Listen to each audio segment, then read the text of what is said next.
welcome everybody. Good evening, everyone. My name is James Lowe, Communications Officer at Rare. And I hope everybody here is warm enough, or at least thinking warm thoughts since the start of spring, beginning of the growing season. And I'd like to welcome you all to our third Conversations for Conservation event this year, How to Grow a Pollinator Garden. Now, before I introduce you to our guest speaker, Dr. MacPhail, I would like to make the following acknowledgement. The Rare Charitable Research Reserve stewards over 1,200 acres of land, but we were not the first to do so. Most of the land currently in our care is located within the Halton Tract, which spans 6 miles on either side of the Grand River. It is the territory of the Onwe peoples and 6 nations of the Grand River. It is also the territory of the Anishinaabe peoples, Mississaugas, and Credit First Nation. In addition, we steward land at the border of the Upper Canada Treaty No. 3 and Treaty 19 from the year 1818, which is also territory of the Anishinaabe peoples, Mississaugas, and Credit First Nation. We honor and respect the sovereignties of these First Nations and their ancestors. The lands we steward are home to many other First Nations, Métis, Inuit, to the area across the land. As a settler-founded and led organization, we make this land acknowledgement with a mission of the cultural and historical harm inflicted by settlers and indigenous peoples that has led to generational trauma and systemic injustices that persist to this day, including the dispossession of land. We acknowledge that lands we live on, work on, and derive benefit from were taken away from the original stewards, and it is our goal to restore that connection and work towards building ethical, reciprocal relationships with people of the First Nations of the land where Rare is situated. We commit to learning about and acting on our responsibilities as settlers to these lands and unlearning our cultural and historical biases that contributed to making these systemic injustices possible in what we now call home. Thank you. So my guest today is Dr. MacPhail, coordinator at the Center for Bee Ecology, Evolution, and Conservation at York University. She comes to us with an extensive background in science, research, and biology, particularly regarding pollination and pollinators. Indeed, she is passionate about pollinations. In her words, she is encouraging and promoting the protection of pollinators and their habitats through education, community outreach, citizen community science, research, and ethics. She enjoys educating others, whether they be Girl Guides working on a bench, farmers learning new management practices, or gardeners learning about native plants, which brings us nicely to this conversation. Dr. Victoria MacPhail will be talking to us about pollinator gardens, and there will be time for questions at the end. We're also pleased to have handouts available and books of pollinator science for sale at the end of the event. I'll give you more details then. In the meantime, I'd like everybody to extend a warm welcome to Dr. MacPhail.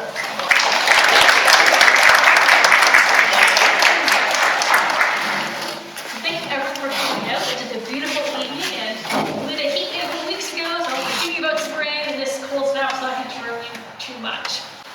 So yes, with York University, so the other hat I wear, the kind of, in some ways, more appropriate hat tonight is Pollination Guelph. Some of you have heard of us. We're a charitable organization, completely volunteer-run, based in Guelph, Ontario, so just up the road.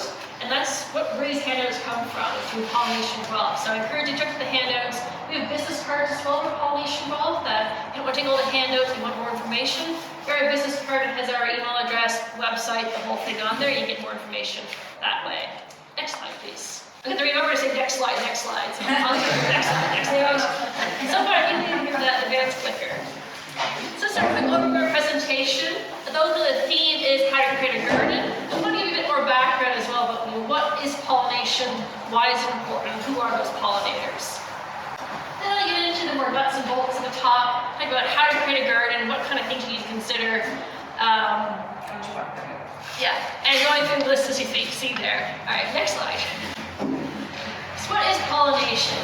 So pollination is the transfer of pollen from the male to the female parts of a plant. So the pollen is that male gamete. Think of it as a sperm that needs to be transferred from the male to the female, which is the pistil or the stigma of a flower. This can occur through abiotic methods, which is non-living, which is wind or water, even gravity. But more commonly, think of it animal pollinators, which are our pollinators, which are animals, next slide actually, which are things like our butterflies, our moths, our beetles, flies, wasps, even hummingbirds. But my favorite group are the bees. Next slide, please. So these are, we said my bias, so they're my favorite group. We get a lot of them, about 20,000 species worldwide, and about 850 plus here in Canada. Numbers vary for Cambridge, Guelph, 350, 400. We're still describing new species all the time. Even from Toronto, we had new species maybe 10 years ago being described. So we're still learning more about our bees. We do know they vary in size from literally 1 millimeter to a couple centimeters. You can check that by a little box of pinned insects over there to have a look at kind of what the size looks like in real life and some of the colors. And you can see some of the poster here, some of the different colors and stuff. Next slide, please. You can broadly group our native bees, or even all bees, into broadly social bees and solitary bees. Next slide, please. So solitary bees are the ones you do not usually think about, but they're the most common type of bees we have. About 80% plus of all the bees we have are solitary. That means they do not have queens, they do not have workers. It's usually a single female who mates and then is on her own to lay her eggs, and then the eggs develop on their own, generally speaking. Majority of them nest in the ground, about 70% of them, and the others nest in plant stems, wood, or some other areas. Next slide. So this is an example of a ground nesting bee, and I'm Janet. So you see the adult female who's got pollen on her leg. She's visiting a flower, collecting, again, pollen for her babies. She digs a tunnel into the ground and makes this little mix of pollen nectar, like a sort of bee bread, a little pocket of pollen nectar food, and lays an egg on top of that. And then she does that, depending on the species, maybe that 10 times, 20 times, 100 times, usually smaller than 100. But then that's it. So then she kind of finishes her life cycle, the males finish their life cycle, and the eggs are left on their own. So they develop from egg to larvae to a bigger pupae. They just keep working their way through the cycle. And usually about a year later, they'll emerge as an adult, which will be the next spring. Next slide, please. The twig nesting bees or cutting nesting bees are very similar. They have that same mix of pollen nectar, little balls with an egg laid on it. But instead of digging tunnels in the ground, they either dig tunnels into wood or they use pre-existing poles, for example, hollow stemmed plants. And again, the egg develops, pupates, and goes through the whole cycle. Next slide. So you think about, have you ever seen any of this behavior happening? Perhaps you saw signs of it. For example, you may have leafcutter bees that cut little circles out of your roses or out of your trees to take it back to their nest. Sometimes you can see signs of pre-existing, like you see pith dug out of a stem. You can only see signs as a bee that way. Next slide. The other kind of group of bees are the social bees. These are the ones these are the honeybees, these are the bumblebees that have the queen and the males and then workers, generally speaking. Although bumblebees actually don't have that the whole year, we'll talk about in a second. And then kind of division of labor. Next slide. Honeybees are our only bee that really stores honey. So you think of, if I ask you a question first, what makes a bee, we say, oh, it makes honey. Actually, no. Basically, for North American, European honeybee is the one that makes honey. At least enough for us to collect and feed on ourselves. This is actually a European species. It's not actually native to North America. We initially brought it over for the sugar, for the honey production, and now we use it extensively for crop pollination. But it's not a wild species or a native species. It's basically a domesticated livestock animal. It's not always the best pollinator either. We may be using it in agriculture, but it's not always the best pollinator in those situations. Bumblebees, did you miss the slide? Did you go back one slide? Other direction. Yes. So this poster over the side, it shows some of the 20 plus species of bumblebees we have. So bumblebees are also my more favorite species. I did a good chunk of research with bumblebees. And they are great. They are Canadian pollinator. They're worldwide, but I'd say they're Canadian because they don't mind cold weather. It's kind of cool, overcast day, they're still out flying around. It's a bit of spitting rain, they're still out flying around. Unlike honeybees, I think it's more Mediterranean. They like warm. If it's cloudy, they do not go out. If it's raining, they do not go out. So honeybees are not as good as Canadian bumblebees. Again, lots of different species, lots of diversity. Some are very common, and some are actually disappeared. I don't have time to get into that really tonight. We have to chat about that later. Next slide, please. This is their life cycle. So right now, they have to act like a solitary species. Right now, there's just the queens emerging from hibernation. Over the next couple of months, a couple of months, they'll be emerging from underground leaf litter, a little bit of shallow soils, wherever they find a place to overwinter. So she comes out all by herself, and then she starts basically laying eggs and starting a new colony. So she's out there collecting food, bringing it back, starting a colony, laying the eggs, incubating those eggs, getting them, grown all the way through. And when the workers then emerge, then the queen stays inside, as you see here. So she's on her own here. But once she's a few workers, then they go outside and she stays in. And the workers bring the food back in. And midsummer to late summer, depending on the species, that's when they start producing males. The males leave the hive, they start producing new queens as well. The queens and males leave the hive, mate with each other, kind of through from different colonies, begin the cycle again. So everyone dies off in the fall, the original queen dies off, the males die off, all the workers die off. It's just that newly mated queen that overwinters. So say they act solitary some parts of life and social other parts of their life. Next slide. So that's kind of really brief intros to what pollination is, but why is it important? I think we've pretty much learned over the last couple of decades that, it's actually pretty important both for our own food and for that of all ecosystems. Because most flowering plants, about 80% of all flowering plants, require some kind of pollination in order to set seeds, to set fruit. So this includes about 1 out of every 3 bites of food you eat as a human, but also the food of wildlife. So think what the birds are eating, mammals are eating, even other insects are eating. It all relies back on pollinator-friendly plants. Next slide. And I have these pictures, like to sort of show a few different example meals with and without pollinators. So this is our nice big Saturday morning breakfast with your eggs and toast, and you get some yogurt and nuts and coffee and juice and the whole shebang. But without pollinators, you can have a much more basic diet. You lose anything that's pollinated. So with strawberries, tomatoes with salsa, the yogurt, a lot of the nuts, not all of them, most of your coffee, your apple juice is all gone. Next slide. Same thing at lunch. Maybe here at a nice, pasta with some meatballs and cheese and a salad with all sorts of nuts and stuff on top. But again, you basically just back to your pasta. Burger and nice sliced fruits on the side, veggies, you're gonna lose most of that. And that actually links back to not just direct results of pollination, but indirect. You may say, well, meatballs, that's beef, or depending on what you're getting, turkey, whatever, but that's not pollinated. But what are those cattle feeding on? Often they're feeding on, say, alfalfa or hay, and that requires animal pollination to set seed to have that next generation. And even your milk cattle, same idea. You need milk for your cheese and for your yogurt, but what are those cattle feeding on? So it does relate back to pollination.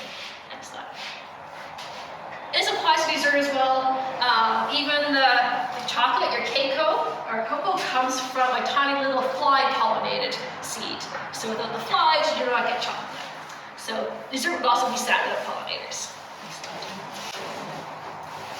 So maybe that's enough for you. Maybe that's valuable enough on its own. But if you want to put figures on things, we can try to put some estimates on valuation. Old numbers now, we figured for Canada, about $1 billion per year. Most of that being attributed to honeybees, so probably lots of gold with the native bees. Globally, looking at agriculture and forestry, 400 billion, so a billion with a B. And this is mostly, again, just related to agriculture directly. This is not looking at all the benefits of nature, ecosystem goods and services, clean air, clean water, tourism, spiritual values, the whole thing. So valuation is quite high. Next slide. I mentioned briefly the bumblebees are in decline. Just a quick graph that basically a third of our species are in decline. And those are just the ones we have a really good handle on. And bumblebees are well studied. Think of the other 800 odd species of bees in Canada. We don't really have good ideas what's happening with those. So you can't necessarily say this is the exact same trend in bumblebees you see elsewhere, but it's a sign that, probably something else is going on, we need to be concerned. And some of these species have disappeared. The rusty patch bumblebee was the 4th most common species in Ontario 20 years ago, and literally disappeared off the face of Ontario in the last 15 years, or last 20 years. So these have happened quickly. Next slide, please. What's causing these threats? Habitat loss is a big one still. In fact, more still fragmentation. There's no place for them to nest, there's no place for them to get food, they can't really mate, interchange genetics. They all cause problems. Pesticide use, you may have heard neonicotinoids was big in the news, 5-10 years ago. Still a threat. There are other types of pesticides, even herbicides, fungicides can also cause problems to our bees. Diseases and parasites, including those from managed bees. So I mentioned that honeybees are managed domesticated livestock. Some bumblebees are as well, which are now basically growing bumblebees as a livestock animal for pollination in greenhouses. So between the bumblebees and the greenhouses and some field settings and the honeybees, they actually spread diseases to our wild bees and cause problems that way. Non-native species of both pests and plants can also cause impacts on bees. And climate change is a big one that's actually causing even more threats as we go along. We think that actually might be the cause of the rusty patch decline. And we've done some modeling that say even worst case climate scenarios would lose a half our bumblebees kind of thing. So we really need to be careful what's going on in our world. Next slide. I will make a plug here. I've sort of been hinting at managed bees as potentially not being the best. This handout is on the side that's hidden behind, so if you didn't see it on your first time through, you're welcome to grab it if you're interested. We're not saying necessarily never have managed bees, whether that's honeybees, bumblebees, or other types of like mason bees. We're just saying exercise extreme caution. I have some considerations on the handout, things to ask yourself, like why do you want them? If you want to save the bees, don't get managed bees, because that's not kind of the same thing. If you're trying to get honey from your backyard, okay, maybe, but there's things to also consider even with that. Next slide. But the thing we can do is garden for pollinators. Large scale, small scale, everything in between. So I'll predominantly talk about kind of the mid-scale garden, more typical garden in the presentation, but this can still apply to small scale through large scale. Everything from a balcony, pot, all the way through to like landfill sites, all agricultural sites can also be turned into habitat. Next slide. So let's say you want to create a new garden. Many of you come here with the idea with I want to create a new garden or I want to add to my garden. And here are some of the tips or things I'll go through and how to do that. So think about like considering ownership of the land, preparing your site, making a plan, getting your plants, the whole thing. So we'll go through each of these kind of in a bit more detail now. Next slide. So first off, obviously choose your site. Is this something in your backyard, your front yard, your neighbor's yard? Maybe you're working with a community group to do plantings. Maybe it's on a rare down by the river or something like that. So choose your site. And then make sure you have ownership of that site or permission from the owners in order to plant. If we talk about guerrilla gardening, sometimes that's okay. But consider the landowners before you get started. Also consider local regulations and bylaws. So depending on what municipality you're from, some people are very strict about what you can plant. It must just be turf, it must just be cut by no more than 6 or 8 inches tall, all those regulations. For other places, if I want to put a native garden in, but make sure you have nothing on the boulevard that's too tall or anything blocking sight lines. So really got to consider what is allowed in your area before you get too enthusiastic in your plantings. Think about exemptions, height restrictions, that kind of thing. Even homeowner associations, condos especially are really bad at everyone's supposed to be identical. Every single house has to be identical in terms of one foundation plant, and that's it. Just make sure you know what's going on in your site. And also, if you're looking at natural areas, there's a whole other area too. Consider what species you're planting, who owns the site, talk to your local conservation authorities or people like RARE as to what you can do in those areas. And also as well, anything you do in terms of digging in the soil, especially plants like trees and shrubs with a bit bigger root ball, get locators there. This is the plug of the interior one column, how before you dig, don't hit power lines, don't hit sewer lines, Rogers cable lines, anything like that. Next slide. And then prepare your site. So you can plant into turf directly, that is possible, but that's just one method. It's not always the best method, depending on what you're planting, what your goals are. There are a few different areas. For example, turf removal, you have to dig up the grass from your area, and you have a straight earthen bed. Some people just try mowing and planting into, especially more like field settings, to just mow and plant. I find that doesn't work because whatever you mow just comes back up, but you possibly use it in some situations or in conjunction with other stuff. Solarization is basically putting something like a tarp or something down that basically blocks the sunlight from hitting the ground. It also heats the area up. So think of like a black tarp that's hot underneath the sun and it kind of bakes things on the ground. That tends to kill off a lot of the plants that are growing there. And it can also kill off a lot of beneficial organisms in the soil, so it's not always the best situation either. You can try smothering. If you don't have anything sort of too invasive or too strong, this is the method I prefer, and I'll talk about that in a sec. But basically, think of a lasagna layer, like leaf bags or something in soil, to then kind of build up from the especially turf. Turf is easy to kill, generally speaking, so this is the approach I like. Depending on site, you can try tilling it. For example, especially a larger scale site, maybe an agricultural site, you turn it into a prairie, you can try tilling the area to work up those fields or the seeds in the field. Sometimes it'll be fallow for you, can also help get rid of those weeds. A couple rounds of tilling can help short a lot of that vegetation. Raised beds or raised containers are also a good option. Maybe you want to build up an area in your property or in your stocking planter, porch planter, all that works as well. Herbicides can be used for parasite, especially if it's really, just example, say down on the meadow, whether I remember the river, but an old field has had a century of some of these grasses can be really hard to deal with. Sometimes herbicides are the best bet for large-scale restoration, but even that's extreme caution using herbicides, because again, they can hurt the soil, hurt the animals. So kind of worst-case scenario herbicides, but generally not for most projects. Next slide.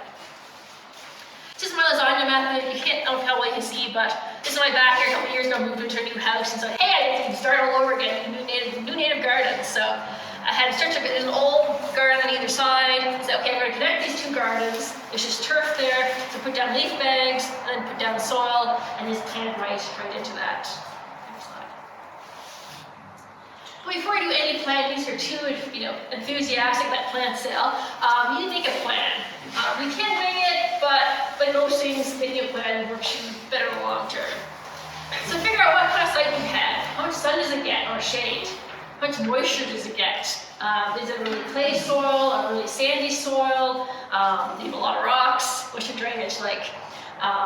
Any restrictions in terms of, again, between bylaws, regulations, or even your own personal preferences, or situation. Maybe your back fence that's really tall, and it's really tall in the back there, or maybe in front of your window in your front yard, you're you don't have 6 foot tall plant kind of thing. And also think of the size of the site. Like, do you have site the size of this building, or do you site the size of this podium? Think of how much space you have before you start buying your plants. Next slide. Consider also what you want in terms of your garden. You want a really messy, quote-unquote messy, naturalized garden. We have things just going to grow wildly, kind of like a meadow type situation. Or you want a very formal, quote-unquote English garden in appearance, very formal borders, very distinct plant settings. Do you want tall plants, short plants? Do you really want all purple or all yellow or something in your flowers? What are you looking for in your garden? What's your best case scenario? We'll say aim for what we call 4-season bloom. I don't mean winter time. I mean, spring, early summer, late summer, and fall. Because if you think about it, the plants that grow in June and bloom in June are not the same that are going to bloom all the way through June, July, August, September. I think even right now in April, May, what's blooming? Let's talk one gentleman. We have the willows and maples, some of the most critical ones for early springtime. Then you get spring ephemerals and the understory forest flowers coming in. These are getting more shrubs and so on. And in the fall, think in September, October, what's blooming then? Goldenrods, ashes are kind of critical ones in the fall. So think of that kind of 4-season bloom, and make sure something blooming from spring, the first bit of spring when snow melts, through to the first bit of heavy frost, something blooming in your garden. I'll also consider all life stages and needs of pollinators. Next slide. So what do I mean by pollinator needs? It's kind of like us, food, water, shelter. So they need water. They don't generally need like a bird bath, like a lot of wildlife do, but some source of water. So you can have, maybe at the end of your downspout or a rain garden. You can have just the plants themselves. Also have nectar. Nectar in the flower is basically water with a little sugar mixed in. But you can have bird baths as well. You just don't normally see bees going to take a bird bath to drink. Honeybees are a bit of an exception, but most of the bees you never see going to take a bird bath. Food. So 4 organ sources. We need that pollen, so that's a protein for the bee. Nectar is kind of the sugar or the energy for them. Depending on the pollinator, think of simple like butterflies and moths. Those caterpillars need leaves to feed off of. And other times bees, for instance, need the leaves to make provision in their nest in terms of separate the cells off with.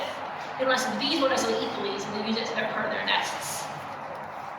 They need a place to nest or lay their eggs, and I'll talk about that a bit more. We're thinking again that underground nesting bees or twig nesting bees for those situations. No, wintering sites. Virtually all our pollinators stay put over winter time. Only a couple of hummingbirds, a few butterflies, watching leaves. leave the province. So most people need a place to stay over winter time that's safe from the elements. And sometimes other resources. Some bees like oil, some will use resins, mud for their nests, even minerals. Next slide. So you want to make your plan. So it can be very pretty, formal plan done on a computer with exactly the sizes and shapes and stuff like that. Or it can be a very messy, hand-drawn plan that only you can read. That's the one I made for my garden. And so just to give you an idea, think, okay, where's the back of the garden, where's the front, what species go where, about how many species will leave each spot, kind of thing. Again, determine that number of species. And think too that little plug you buy at the nursery may be tiny right now, but then give it a year, 2 or 3, it'll get bigger. So you may want to think, I'm going to plant here, here, here, here, here. Maybe you're planting your lettuce seeds or something, or other, your annual garden close together. But these are perennials for the most part, so I'm sure it's spacecraft. So keep that in mind when you're figuring out your plan. Next slide. And then find your plants. So there's all sorts of opportunities now, more and more every year, to get, especially native plants. So the first big bet is native plant nurseries. We have a number of them in the area. You can check out our website, pollinatorguelph.ca, with a list of some of the local ones. Probably the closest here, the Origin Native Plants at the Ignatius Jesuit Center in Guelph. We also have a Pushland Bee Suite, East Coast, Bee Suite Nature Company. There's others scattered around not too far from here. We have plant sales. This is a plug for Pollinator Guelph's plant sale. We have Barrera's plant sale coming up as well, complete. I'll slide at the very end about that as well. So keep your eye out for plant sales happening in the next month or two. Friends and neighbors often have plants they'll divvy up to give you parts of it. And even garden centers now. The last few years, Go Wild has been partnering with World Wildlife Fund with Carolina in Canada to have native plants at some of their grocery stores. So the same plants you'd get at the nursery, but available at your locals there. So that's been a really big asset. There's some drawbacks to the program. The native plants aren't getting much money as they kind of could or should. At least it's getting the plants into more people's hands. Like, not everyone's going to drive a half hour, an hour to get to a native plant nursery, but they will pick something up at the garden center. Next slide. So you get the fun part. The fun part is shopping. The next fun part is getting it into the ground. So again, you have your plan, but before you go help yourself your plan, lay things out. So maybe there's, I have too many of such and such a plan, or I need to move things around. This isn't going to fit. So you should lay things out first before you put them into the ground. And you adapt as necessary. Often as gardeners, we try to put in mulch, and we have a new plant, we must put mulch in. But actually, we try to discourage the use of mulch. Many arid bees are ground nesting, and they can't dig through wood. They can't dig through a whole lot of deep mulch. So generally speaking, we avoid the use of mulch, except for some situations we actually want to make sure you have the actual moisture captured. Maybe you're planting and never going back to it again, you put some mulch down to kind of keep some moisture in. But otherwise, try to reduce your use of mulch, maybe except for the first year, but then not after that. Definitely not your black mulch or colored mulches for your garden settings. Yes, again, avoid use of pesticides. And water is so important. A lot of native plants are adapted to the situation. They don't need a whole lot of water, especially if they're kind of the more prairie or meadow species. But still, when you first install them into the ground, they still need that care. Especially that first year, you need to put that little extra support. So don't, especially in garden setting, don't ignore them. Please try to keep tabs on for the first year or two. And then after that, they're usually more resilient. Next slide, please. This is another example of my front yard. The back yard of the garden is more shady. The front yard is more sunny garden. So you see, I did the lasagna method. So I had turf, I put down leaf bags and soil. I went shopping, got plants, and then I installed them and watered them. Next slide. So what about seeds? If I'm going to go to the native plant sales and getting your physical plug of a plant, what about seeds? Seeds are an option, but I personally don't like seeds. I'm too impatient. I want my plant now. I want it this year or next year. I don't want to wait 2, 3, 5, 7 years for it to grow. That's the trouble. Some of our native plants take a long time to grow. You may take a seed mix and throw it out, or put it in the planter. Some may come the first year, but we've seen instances in like large restoration projects where it can take years for something to show up. And even when it does show up, it's often really tiny seeds, or little, I think there's little seedlings, cotton leaves, those first couple of seeds, leaves I should say, and that if it's very hard to identify them, they might often weed them out. So frequently people weed out their native plants and just plant it by seed. So my suggestion is go with the plug. If you do want to start the seed, perfect, but I suggest do a controlled spot. Do another segregated spot in your garden, or even better, put it in a plant tray. You can have a formal plant tray with like styrofoam or just a whatever you start season, like kind of a tray of soil, and just monitor them that way. Yeah, next slide. Seeds are also good for large scale. If you're trying to restore, 40-hectare property, go for seeds. It's so much cheaper, more cost effective. But if you're doing your own garden, I go with plugs. Not so much in terms of implementation, but I do recommend cues for care. And this is the ways of telling people this is nothing planned. This is something, especially more naturalized or messy garden. That this tells people, hey, this is what I'm doing something here. This is a purposefully planned activity. So it can be done through signs. For example, a Pollinator Guelph sign is here that we sell. Cambridge has actually got some amazing signs as well you can purchase. Or you make your own hand-lettered signs like, hey, habitat in progress. Pollinators live here, something or other. It tells people what's happening. I find signs are great too because they're very casual ways of explaining things to people. You don't need nothing in front yard talking to people, but you're curious and you go, what is she doing over there? And people can read as they walk by, what is she doing there? And go, oh, what happened? Oh, and we hear it so often, just gardens like that can walk by, oh, pollinator habitat, kind of thing. So the signs really do help. Other kind of cues for care are things like leaving a stretch of mown grass between your garden and the sidewalk to say, hey, again, this is not just gardens growing on a wall, this is deliberate. Some people use rocks or logs, so I'm going to delineate this garden setting. Especially for boulevards too. My previous house, I had a boulevard garden, I had an ash and stuff growing there. And people didn't like it because you couldn't park there and get on the passenger side into the garden. I thought it was great to park there, but so some people will accommodate that by just putting a strip of grass right next to the road. Others just avoid the boulevard or put small growing plants on the boulevard. Yeah, next slide, please. So once you get your plants in the ground, you get the water, now it's time to monitor them. So you want to look at the health of the plants too, to see how are they doing. Are they looking really drought-stricken? Maybe a heat wave lately? You can drink of water. Is it thriving? Is it not thriving? If it's not thriving, why? Perhaps you have a sun-loving plant in a shady area, or vice versa. Maybe a wet-loving plant in a very dry area. So maybe you need to move some things around, especially now, oh, I thought this really dry spot. Turns out that's where the water sits after it rains. So we've got to monitor the health of the plants and the appearance of the plants over time. But in terms of, when I said, oh, look for disease, keep an eye for disease or damage. At the same time, remember that you want damage. You want wildlife to visit your garden and use your garden. So for instance, maybe you have your leaf cutter bees at work in your garden cutting up those leaves. That's okay, it's not hurting the plant. The maple tree was totally fine after that, despite being eaten by or attacked by the bees. But it's part of changing our mindset. We've been trained to think we can't have any damage to our plants whatsoever. Any damage is bad. In reality, I think they say 50% of trees be eaten and you never notice it, or damage, or 50% damage and you never notice it. So it's more accommodating your mindset. Instead of going, oh my god, something's eating my garden. Oh wow, something's eating my garden. That kind of thing. Someone's like, here, like, oh my god, I have leaf cutters. It's amazing, I have leaf cutter bees. Kind of thing. So it's more changing your mindset and being a bit more lenient, I guess, to, atypical conditions. So getting away from the traditional gardening method of turf, for beautiful green turf, kind of need to have more diversity. Next slide. I mentioned from the previous slide, I also say monitor in terms of bloom time as well. So I mentioned about the 4-season bloom. Keep tabs in your garden over here, make sure you have that bloom. You don't have a gap of 2 or 3 weeks in July where nothing's blooming. The type of monitoring you do is monitor the pollinators. See who's coming to your garden. That can be as simple as just you sitting and enjoying the gardens, or maybe you walk by your garden near your door, you kind of keep an eye out for who's coming to your garden. But you can also try identifying who's there. So identify those caterpillars, those butterflies, you can do that using your own field guides, or you can take advantage of community science programs where not only you're learning identifications, but you're helping science. So there are programs like Bumblebee Watch.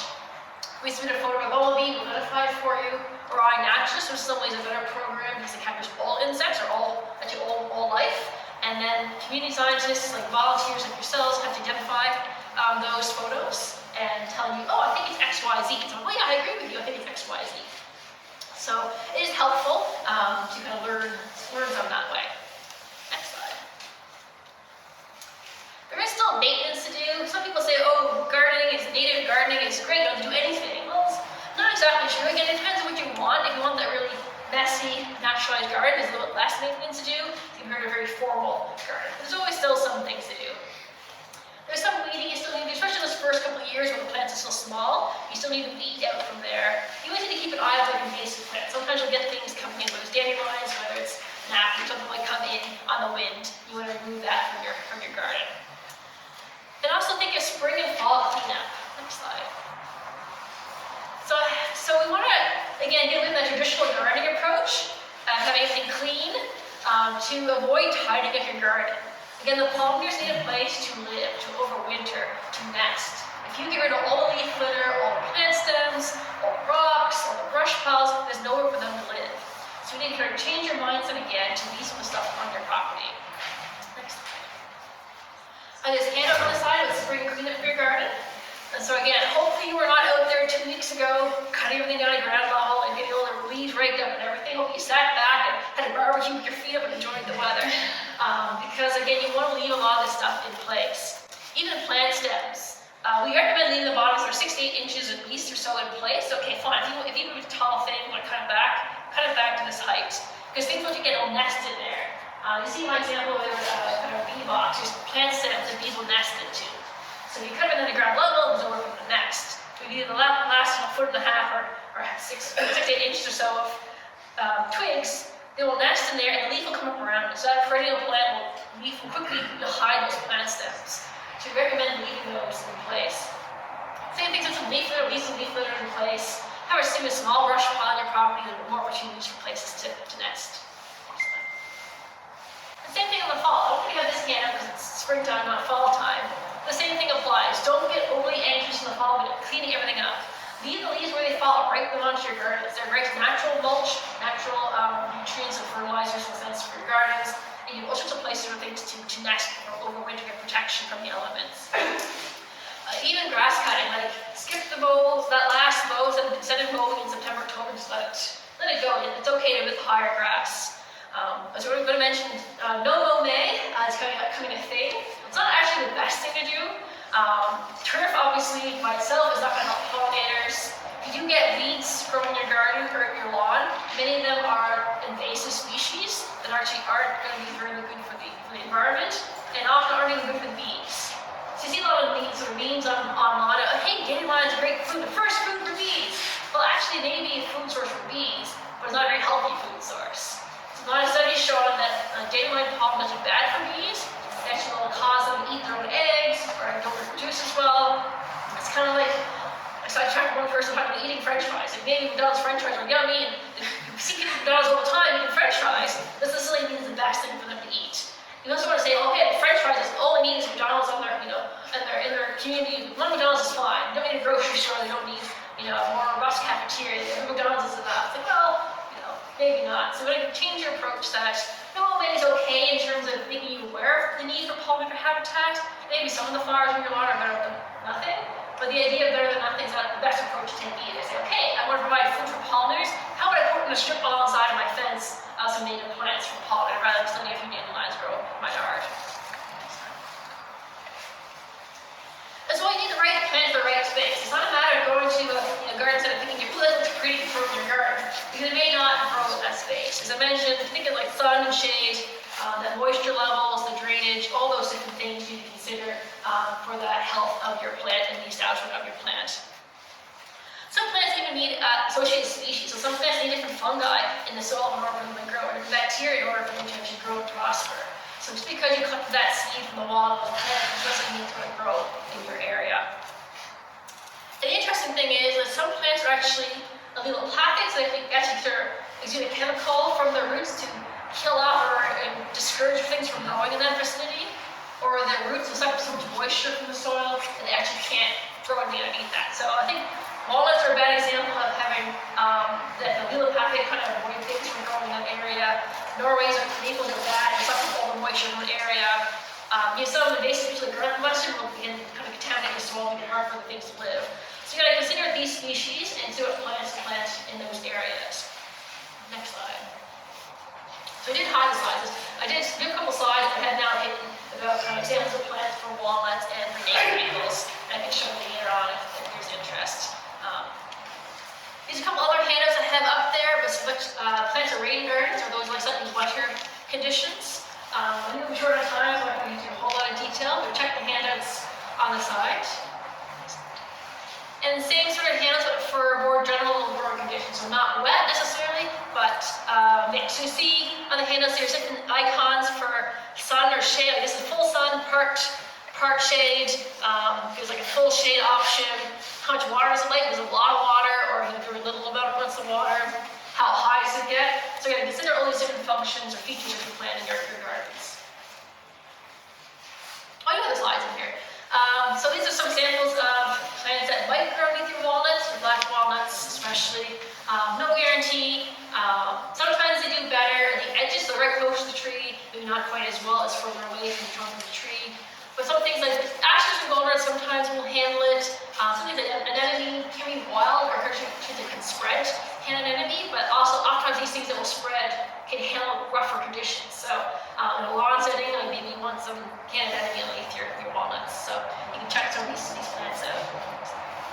The same thing for Norway maples. Again, they're just, I was in my backyard, just destroy the grass. Nothing grows. Grass doesn't grow there, moss doesn't grow there, nothing can grow there. But there are a few things you can try. Some of these asters and goldenrods. Ginger use apparently is pretty good to grow. Even things like the Baron strawberry, again, it can spread sometimes, but in a more grass type setting, it's a bit better. It's just something to try anyways. I've been focusing, I'm going to focus on kind of meadow species, the goldenrods, the asters, the spring ephemerals, and the beautiful trilliums, and Solomon seal. Don't forget those trees and shrubs. As I mentioned, the willows and maples are blooming right now. Those are critical. But there's other trees and shrubs you have again for the whole season. You want something blooming in the summertime, in the fall. There are other different options. So this handout's on the side as well. You can check it out as for some options. And one neat thing about a lot of these trees and shrubs is that they are very critical for pollinators that have the caterpillar stage, the moths and butterflies. So for instance, the oaks is 534 different species of butterflies and moths that feed on oak trees. And same with cherries and plums, 456 different species of butterflies and moths, all the work way through the willows, the birches, poplars, maples, all the way through. If you compare this though to, for example, Cynthia bush that has basically one thing that it grows on it, you sort of think, oh, maybe I need to adjust what I'm planting on my property to encourage these, we put the adult butterfly plant, what the caterpillar will eat, and moths and butterflies love trees and shrubs. So I'm going to just a few slides go through quickly, just some examples of some trees and shrubs that you're thinking, oh, trees and shrubs can be pretty too. So some willows and maples for springtime bloom next. Service berries and cherries are kind of that mid-spring bloom. We'll get those starting in the next week or two. Dogwoods and limebarks come after that, later in the spring. Then you get raspberries and sumacs, roses and spirea, even witch hazel is late summer, fall bloom. So basically, there are lots of options for pollinator-friendly gardening. Basically, look around you and see what's attracting pollinators. There are a lot of different options out there. But we'll say, we're going back to no May. This is not pollinator habitat. It's not naturalizing lawn. Just letting it grow is not a good idea. Next slide. This one could be pollinator habitat, depending on what species you plant there. It's all kind of ornamental species, maybe not the best. Next slide. Definitely not pollinator habitat. It's a waste of time and money. That's what I grew up with. We literally spend 20 hours a week cutting grass. At our rural property, we spend 20, 30 hours cutting grass every single week. My dad loved lawn and loved the turf. So it's just changing mindsets. This could be pollinator habitat, just stuff along the edge of your driveway. If you have a large field setting, pollinator habitat, kind of prairie setting. And getting back into urban areas, pollinator habitat. Next slide. Again, more examples of pollinator habitat. This is mostly in the city well. Next slide. And these are more formal gardens. You see there's still lawn, it's very sort of more formal looking. It's not as messy, quote unquote. Next slide. Then you have the messy options. Next slide. You have everything in between options, kind of thing. Again, some are very formal. Some people got rid of all the lawn completely, and they have stepping stones going through it. Again, also paths are another cue for care and say, oh, something's going on here. It's not just random plants growing here. Even with kids, you can still have places for them to play in your backyard. You don't have to have turf grass. Even things like pet, you don't have to have a whole chunk of turf grass. If you want to keep the middle of your lawn for turf, that's totally fine. But edges especially, you can turn into habitat. But you may say, but I don't have a big property. This is all great if you have this, single detached home and nice big suburb, but maybe you don't have enough space. Well, consider plants on a porch, patio, or balcony. This is a cool fact. The brown-billed bumblebee males actually like to perch up high to see what's going on, and then we'll actually sort of chase away the other males and look for the females. And they will go up high. We have a record of them being seen at the top of the Empire State Building, the brown-billed bumblebee being up that high. So it's 102 stories above ground level. Someone spotted a bumblebee up there. In Toronto, this is for Bumblebee Watch, the community science program. Someone submitted this photo. So here's a bee on the balcony. You probably can't see down, but down is just on the condo or building. Down there is the ground. So it was 21 floors up. It was this bumblebee. So I was saying, hey, well, it's not all of them get much up there, 21 floors up, but you may have the odd thing come. Next slide. This is an example of my balcony 10, 15 years ago when I was living in an apartment building. Again, lots of pots. I had some annuals mixed in there, but also had perennials, and they didn't overwinter. Some of them in pots. Next slide. We'll go quick. Why plant natives and not non-natives? Lots of different reasons. The natives recently have evolved out of pollinators over years. So the pollinators know how to access the food, and it's good food for them. It's sort of healthy food for them. It usually requires less inputs, less water, fertilizers, that kind of thing. A good example of roses. So you're sort of fancy your tea rose or hybrid roses. If you're a bee, can you get the pollen out of that flower? It's compared to this is a wild species. It's much easier to get the pollen from here than here. This even has pollen. Frequently, we've been breeding a rose to get rid of things like pollen and nectar. So consider getting your buying your flowers. Is it accessible for pollinators? Or has it really been, cultivated over time with those features?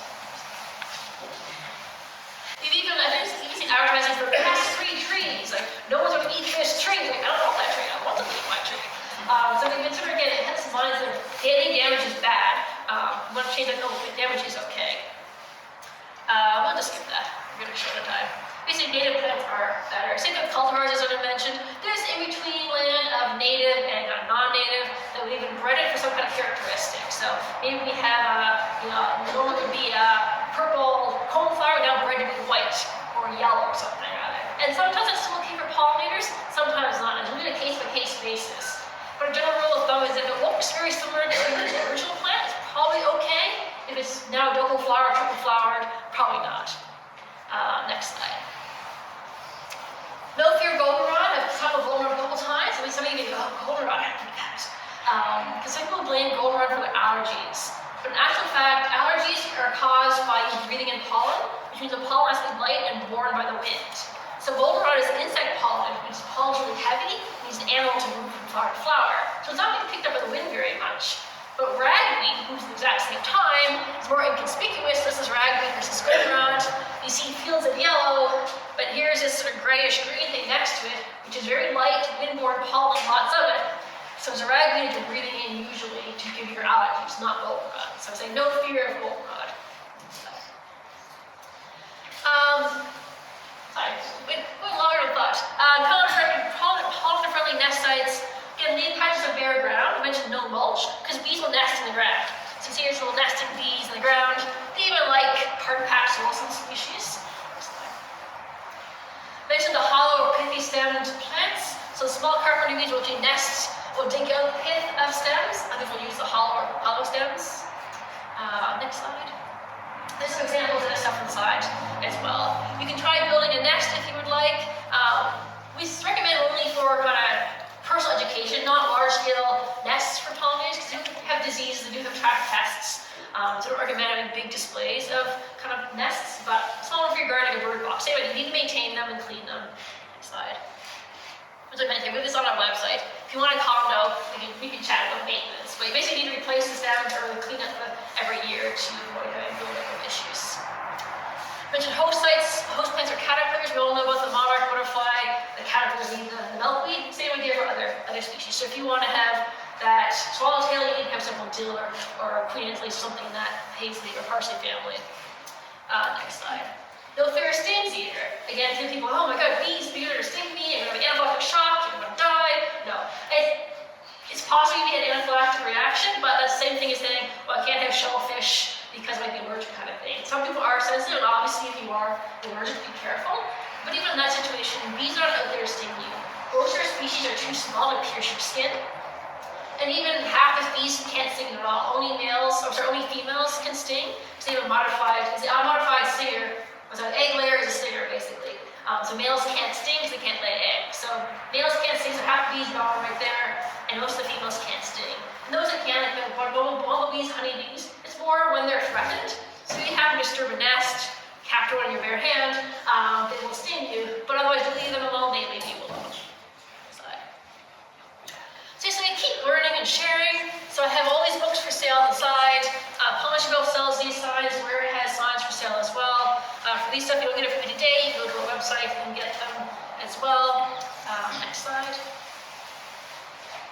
Also, plug our YouTube channel. So we have 4 videos talking about creating gardens and maintaining gardens, plus other videos on our website, so you can check it out. Our website, pollinatorguelph.ca, savethebumblebees.ca, pollinator.org, and xerces.org, all good websites. There's a plug for Rare. There's going to plant sale coming up in 2 weeks. Lots of stuff for sale. Next slide.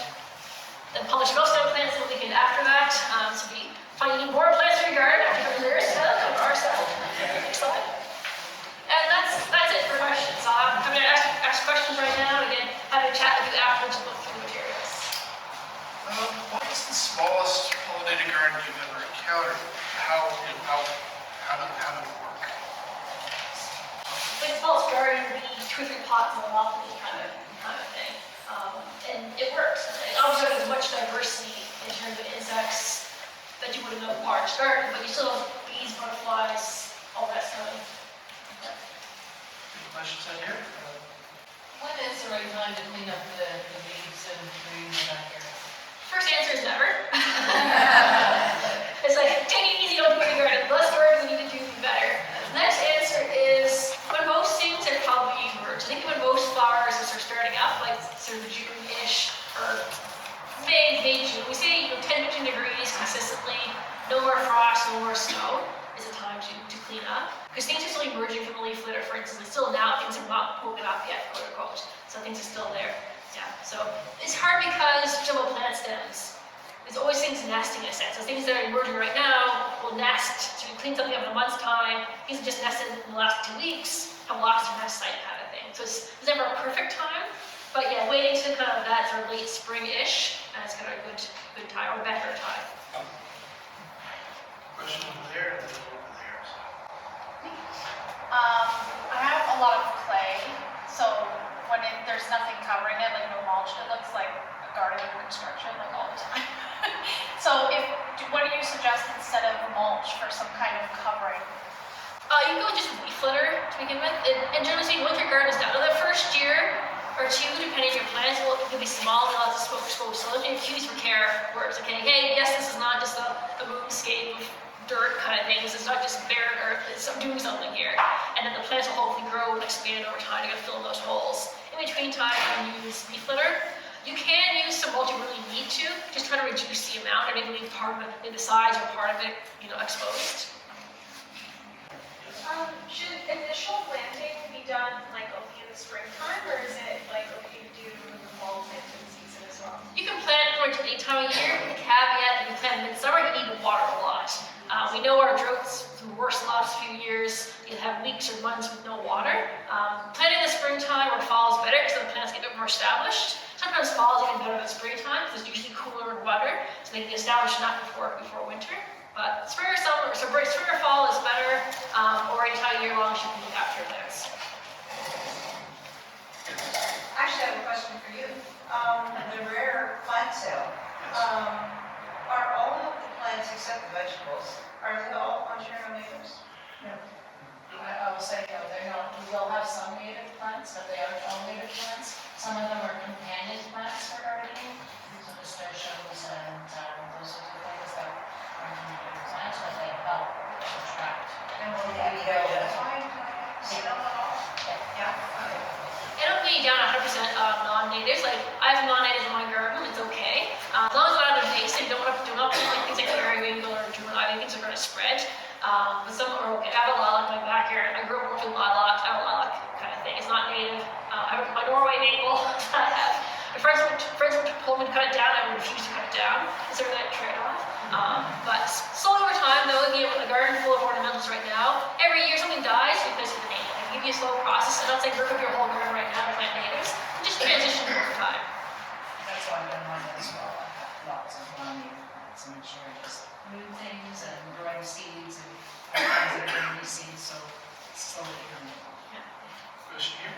Yeah, question about the lasagna layering in the newspaper. Does it matter just be black and white or can it be colored in okay? Black and white's a little bit better than the color, but. What about cardboard? I'm just thinking all the deliveries are Oh, yeah, cardboard, like newspaper's pretty thin to stop turf. I use a lot of like a thicker layer of newspaper down. I use yard bags, that works pretty well, cardboard works quite well as well. It's a bit harder to dig through, but it depends if you put more salt on top. Depends what top you're willing to put in as well. If you put enough top of cardboard, people use that as well. Questions up there and over there?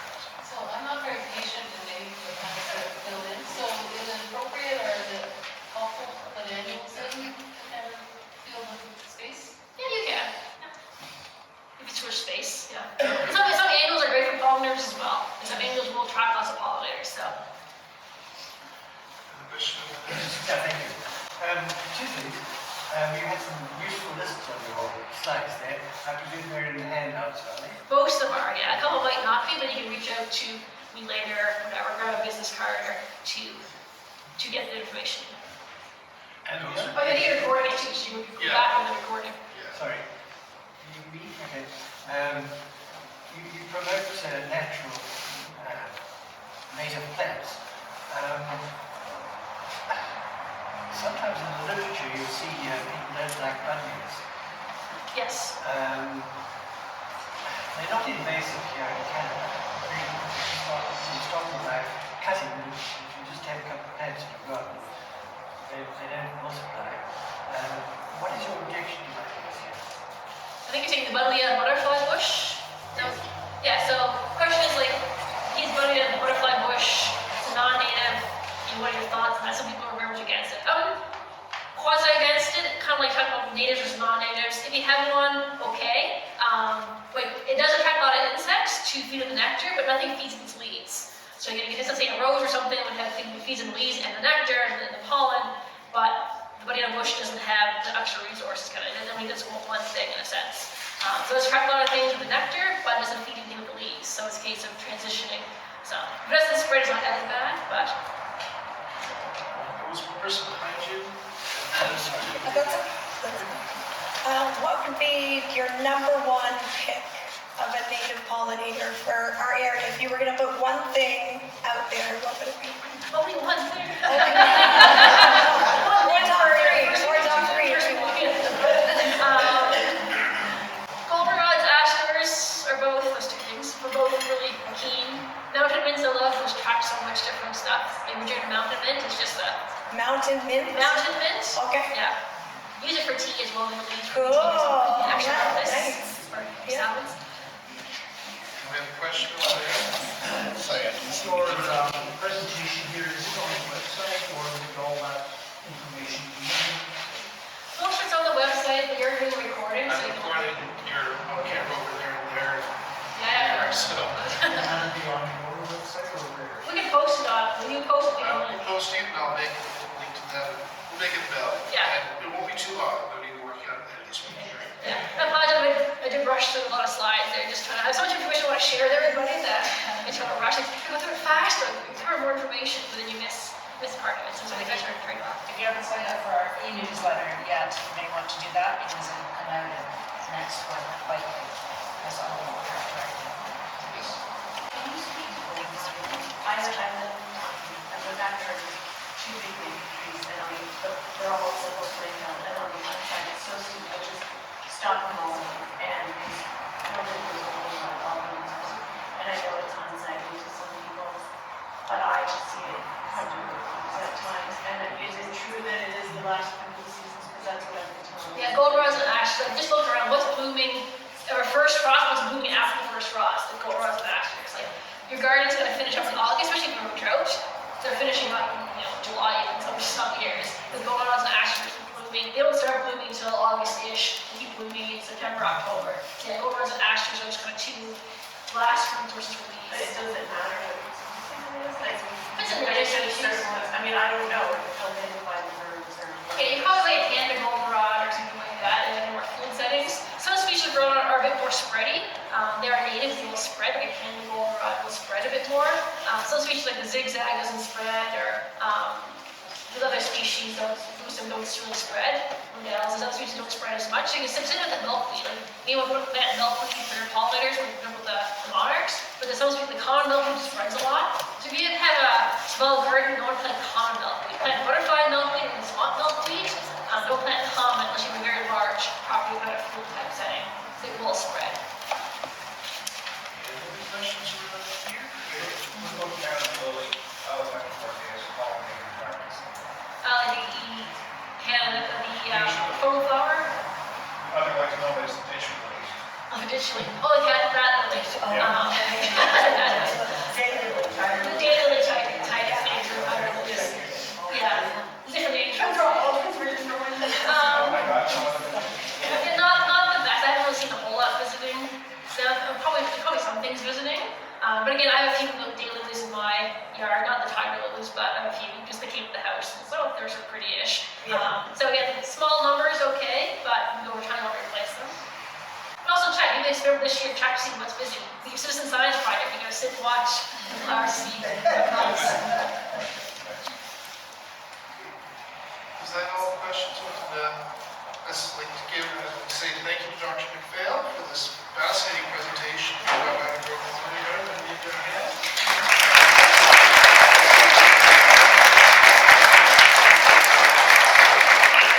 Just a few announcements before we sort of retire.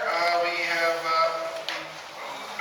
not speaking about plant sales. I mean, after all, talking about pollinators, everybody is invited, of course, to the Rare Spring Plant Sale Eagle Market happening Saturday, May 13th, from right here, from 8 a.m. to 2 p.m. We'll have thousands of well-grown herb and vegetable pollinator seedlings for sale for $6, $46-ish, yes. And there'll be an eco market featuring local vendors and community groups that all want to attend. And there'll be music and food, so this is going to be a great event. It takes place rain or shine. So come out for the celebration, start of growing season, it's going to be a great time. Our next conversation for conservation is taking place on Wednesday, June 14th, on Toyota's 2050 Challenges. You're invited to Ware's Lands in headquarters for coffee, tea, or hot chocolate, and a chance to meet representatives of Toyota Motor Manufacturing Canada as they talk about their initiatives towards reducing TNOC's carbon footprint, improving biodiversity and sustainability. Our speaker this year, Toyota speaker, Jessica. TNOC is partnered with Rare, supporting our Springback Farm Garden programs and our operations. We're pleased to help TNOC with its initiatives such as teaching garden and other activities. And again, this free event takes place Wednesday, June 14th, 7 p.m. at Rare's headquarters. And finally, I hope that you pick up some of these flyers and buy some of these books. And we have our This is the Pollinator Garden sign for sale for $20. This is part of our 1,000 Gardens project, where we're building a corridor of pollinator-friendly way stations between Toronto and Waterloo and beyond. We've already registered close to 680 gardens across southern and southwestern Ontario, and we hope to get that number above 1,000 this year. Once we do that, I think we can take this national. I mean, can you imagine 10,000 pollinator-friendly gardens across Canada? Why stop there? So for more information, visit us at raresites.org and the subpage /rares1000-gardens. Best yet, just go to raresites.org and find Rare's 1,000 Garden Project in the menu list and check it out. And again, thanks again, and